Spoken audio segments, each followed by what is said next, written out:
सलामी मंच की ओर बढ़ रहे हैं। आग्रह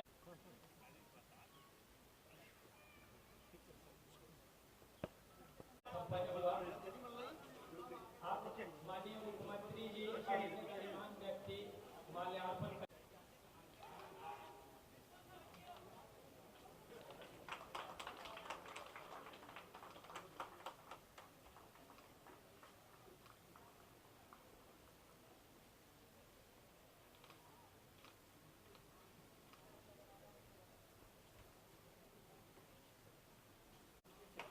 मुख्यमंत्री जी अगर आप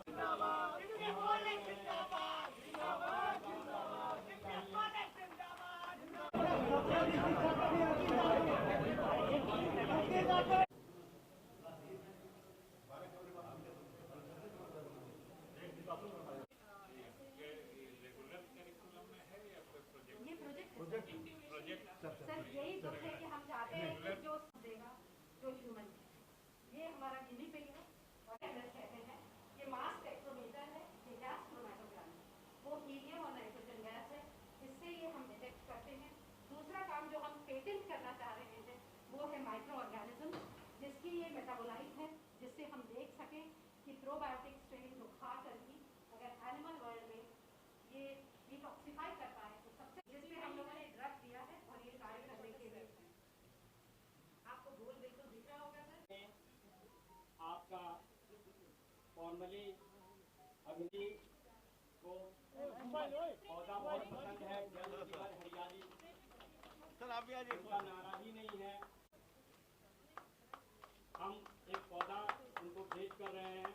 ये दरअसल हरियाली की और पर्यावरण के मुख्य अतिथि हैं माननीय मुख्यमंत्री, माननीय शिक्षा मंत्री, पटना विश्वविद्यालय के कुलपति, ये सभी यहाँ उपस्थित हैं और न्यूज बुलेटिन का अभी आप लोकार्पण ये सभी कर रहे हैं। शुक्रिया, बहुत बहुत शुक्रिया। और आगे के कार्यक्रम का संचालन वो करेंगे। बंदी पे फांसी की सजा हुई है शराब का यूज करने पर। ठीक है, आप जानते हैं वहाँ पर की घटना क्या घटी थी। जहरीले शराब लोगों को दे करके जो काम हुआ और उसके चलते उतने बड़े पैमाने पर मृत्यु हुई। जब शराबबंदी लागू हो गया था 2016 में, उसी साल ही गोपालगंज जिले की घटना है, ये सबको मालूम है। उसी समय इस पर पूरी जांच की गई और जांच करने के बाद जो कुछ भी था उसी के आधार पर मुकदमा दर्ज हुआ, सब कुछ हुआ। और आज तो ये आप जानते ही हैं, कोर्ट का ही अधिकार है, यही संवैधानिक अधिकार है, दायित्व है, उसके आधार पर उन्होंने देखा है, उन्होंने ये फैसला किया। तो आप समझ सकते हैं कि कितनी बड़ी बात है। लोगों को समझना चाहिए, हम बराबर करते हैं शराबबंदी लागू की गई लोगों के हित में, और इसके बाद आप समझ लीजिए कि उसी साल कुछ जगह पर आप जहरीला शराब उन लोगों ने आपूर्ति कर दी, जिसके चलते कितने बड़े पैमाने पर लोगों की मृत्यु हो गई। और उस समय भी हमने जो कहा था, याद करिए कि देख लीजिए, शराब पीजिएगा, जहरीला मिलेगा और मृत्यु के शिकार होइएगा। इसलिए कभी किसी पर भरोसा मत करिए। और जब शराबबंदी हुई है लोगों के हित में हुई है, और जब पूरे बिहार की महिलाओं की मांग थी, युवाओं का, युवतियों का, सबकी इच्छा थी, और जिस घर में लोग शराब पीते थे उस घर में कितनी परेशानी होती थी महिलाओं की और बच्चों की, तो उस स्थिति में जो कुछ भी हुआ, कैसी स्थिति बेहतर हुई। जो लोग शिकायत करते थे, और आप जानते हैं जब लोग लगातार अभियान कर रहे थे, तो एक महिला ने अपनी बात कही थी, जो हम बराबर कहते हैं लोगों को।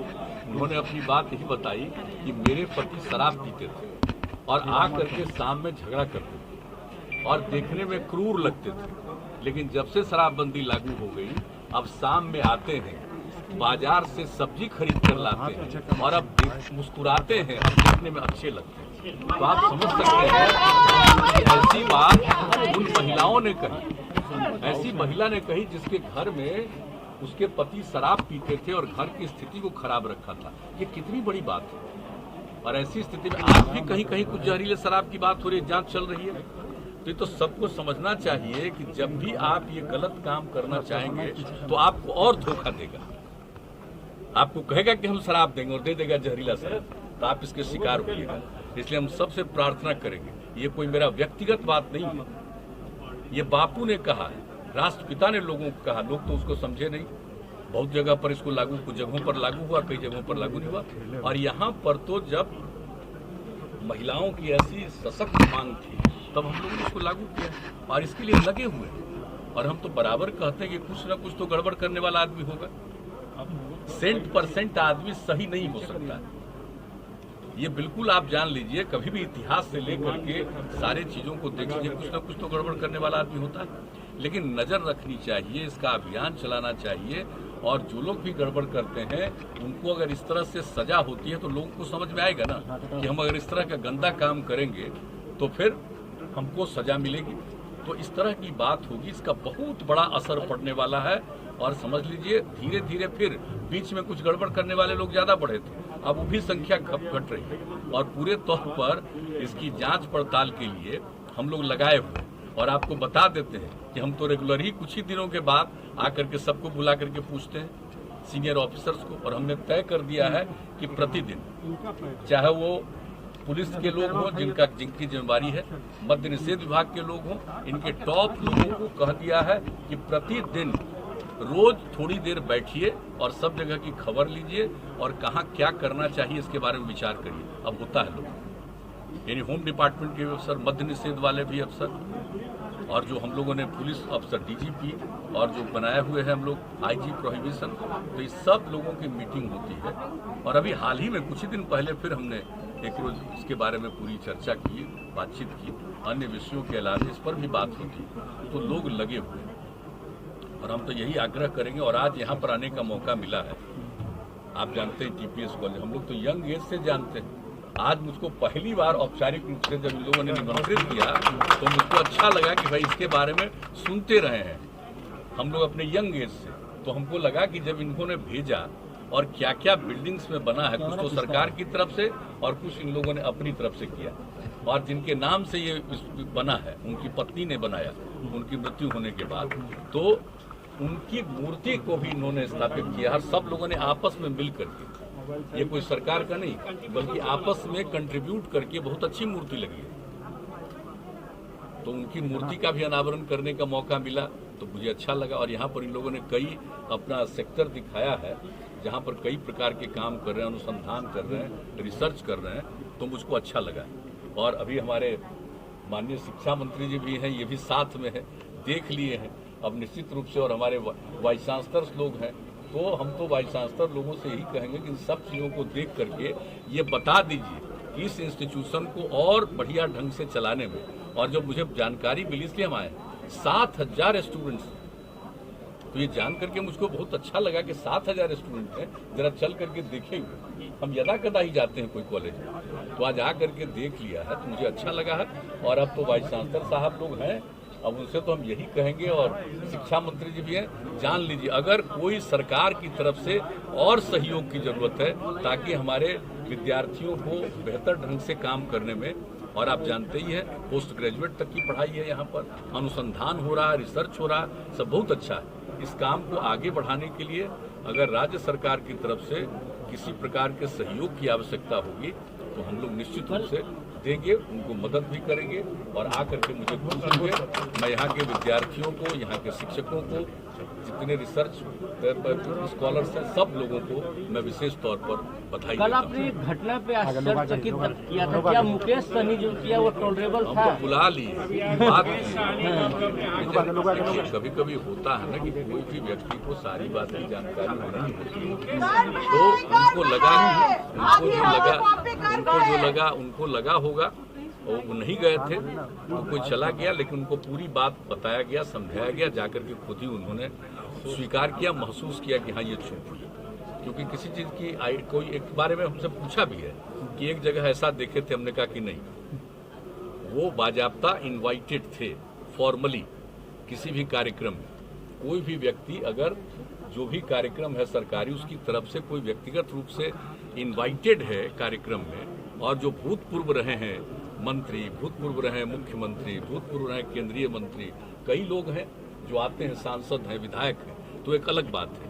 लेकिन पार्टी का कोई आदमी और परिवार का भी कोई आदमी कहीं किसी कार्यक्रम में आपकी जगह पर चला जाए, ये ठीक नहीं। वो कार्यक्रम में तो जा सकता है, कोई भी आकर के आपका कार्यक्रम है जा सकता है, शामिल हो सकता है, देख सकता है, लेकिन उसको औपचारिक कोई भूमिका नहीं निभानी। वैसे सबको अधिकार है, कोई भी आदमी जा सकता है, आपके समर्थक, आपके शुभचिंतक, आपके पार्टी के लोग, कोई भी आ सकते हैं कार्यक्रम, लेकिन कार्यक्रम के ऊपर जो भूमिका आपको निभानी है उस भूमिका को पार्टी का कोई दूसरा आदमी नहीं कर सकता। तो ये सारी बात हो गई, उन्होंने इस बात को मान लिया और बाहर मीडिया के सामने कह दिया। हम लोगों ने पूरी बात समझा दी। हमको तो आश्चर्य हुआ था, इसलिए तो हम कहे, हमको मालूम नहीं था। जब वहाँ विधानसभा में लोग बोल रहे थे और मेरे पास प्रेस का ही एक कॉपी भेज दिया तो हमने देखा, तो हमने कह दिया कि भाई मुझे आश्चर्य हो रहा, मैं जरूर बात करूँ, और हम तत्काल बात कर लिए। और इसके लिए आप जानते ही हैं कि उनके साथ बातचीत हो गई और सब कुछ समझ लिया, उनको भी कोई दिक्कत नहीं और ऐसी कोई गलती नहीं। वो कोई जानबूझ करके उस व्यक्ति ने, मंत्री जी ने नहीं किया था। उनको इस बात का कोई आइडिया नहीं था कि कोई चला गया तो कोई मेरी जगह पर खड़ा हो जाएगा तो क्या होगा, इसका कोई उनको आइडिया नहीं था। अब कोई दिक्कत नहीं होगी। अब ऐसी बात है, जो जिन लोगों ने भी सवाल को उठा दिया, हम उनको इस बात के लिए धन्यवाद देते हैं कि कम से कम ये बात आ गई तो इससे पता तो चल गया। लेकिन अब इसके आगे नहीं सोचना चाहिए। कोई आदमी पहली बार उसको मौका मिला है, भाई जब पूरी बात अब जान लिए, हम सबसे प्रार्थना करेंगे कि आपने कह दिया, उनको रियलाइजेशन हो गया, हम लोग भी जान गए, सारी बात को बता दिया, लेकिन अब इस बात को आगे बढ़ाने की आवश्यकता नहीं है। आप मान लीजिए कि कोई भूल हुई है, आगे उन्होंने इसको ऐसा नहीं करने का आश्वासन दिया है, इसलिए उनको क्षमा कर दें।